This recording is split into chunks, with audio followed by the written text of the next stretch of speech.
Everyone, অনেক দিন বাদে একটা নিউ ভ্লগ নিয়ে চলে আসছি। তোমরা সবাই কেমন আছো? আমি মোটামুটি ভালোই আছি। আর তোমরা বলো ছাতার মাথায় আমি কোথায় যাচ্ছি? তোমরা কি করে বলবে? আমিই বলছি, একটা বাচ্চার বার্থডে ছিল, সেখানেই আমি যাচ্ছি।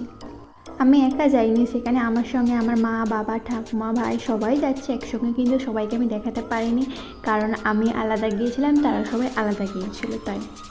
আর বার্থডেটা ছিল দুপুরবেলা, ওই জন্য ছাতা মাথায় বেরিয়েছি, কারণ এখন প্রচণ্ড রোদ বেরিয়েছে। তোমরা তো সবাই জানো গরম পড়তে শুরু করেছে, যদিও বা এখন বসন্তকাল, তবু ভালোই রোদ বেরোচ্ছে, ওই জন্য ছাতা মাথায় বেরিয়েছি।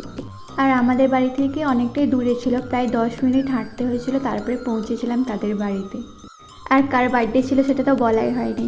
আমার বাবার একটা ফ্রেন্ডের নাতির বার্থডে ছিল। এবার আমি তাদের বাড়ি কোনো দিনই যাইনি, আজকেই প্রথম যাচ্ছি। আর তাদের বাড়িটা ছিল মেন রোড থেকে প্রায় সামনে, আর আমাদের বাড়িটা মেন রোড থেকে অনেকটাই ভেতরে, আর তাদের বাড়িটা সামনে। ওই যে বাবা দাঁড়িয়ে আছে হাতে মিষ্টি নিয়ে, আমাদের জন্যই দাঁড়িয়ে আছে, সবাই একসঙ্গে যাবে বলে। আর এই যে ঠাকুমার হাতে গিফটটা ছিল, আর আমরা ফাইনালি তাদের বাড়িতে চলে আসছি। এটা ছিল তাদের মেন গেট। সামনেটাও দেখছি বেলুন দিয়ে সাজানো আছে, যেহেতু বাচ্চার বার্থডে, ওই জন্য সাজানো তো থাকবেই। আর আমাদের কাজ কি, আমরা যখন গেছি তখন কেক কাটা হয়ে গেছে, ওই জন্য গিয়ে বসেছিলাম। তারপরে বসার পরে দেখছি থামস আপ দিয়ে গেছে, থামস আপ খাচ্ছিলাম আর বসে আছি।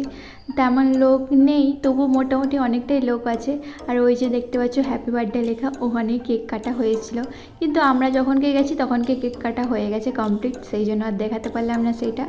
তারপরে দেখি আবার টিফিন দিয়ে গেছে, নিমকি মিষ্টি। আর আমি এতগুলো মিষ্টি আর নিমকি খাবোই না, আমি খেয়েছিলাম একটা মিষ্টি, বাকিগুলো ঠাকুমাকে দিয়ে দিয়েছিলাম। আমি তো খেতেই পারবো না, ওটা যদি খেতাম তাহলে আর ভাতই খেতে পারতাম না। আর যেহেতু কাউকে চিনি না, সেই জন্য একাই চুপচাপ বসেছিলাম। যদিও বা পাশে মা ছিল, কিন্তু তবুও একাই চুপচাপ বসেছিলাম, কারণ সবাইকে দেখছিলাম, কাউকে তো কোনো দিন দেখিনি, এই প্রথম দেখছি, তাই লোক দেখছিলাম সবাইকে বিশেষ করে। আর সাথে খুঁজছিলাম যার বার্থডে তাকে, কিন্তু তাকে আমি দেখতে পাইনি। সেই জন্য আমরা, যেহেতু বেলা হয়ে গেছে, খেতে বসে পড়েছি। আমার পাশে আমার ভাই বসেছিল, আর ও মায়ের সঙ্গে আর কি করছিল, ওই জন্য হাসছিল। আর তখন আমরা বসে আছি, একটা পোত খাচ্ছিল বলে আমাদেরকে খেতে দেয়নি, সেই জন্য আমরা চুপচাপ বসে আছি দুই ভাই বোনে। মাও ছিল, ঠাকুমাও ছিল, তারাও বসেছে পাশে। যদিও বা অনেকখানি বসে থাকার পর ফাইনালি আমাদেরকে প্লেট দিল।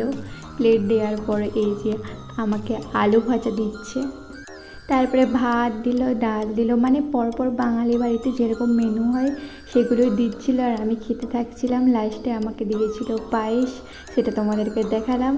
আর যেহেতু গরমকাল পড়ে গেছে, ওই জন্য সবার লাস্টে তো আইসক্রিম থাকবে, এটা তো মাস্ট। তারপরে অনেক খোঁজাখুঁজির পরে ফাইনালি আমি বার্থডে বয়কে দেখতে পেলাম, যার বার্থডে আজকে।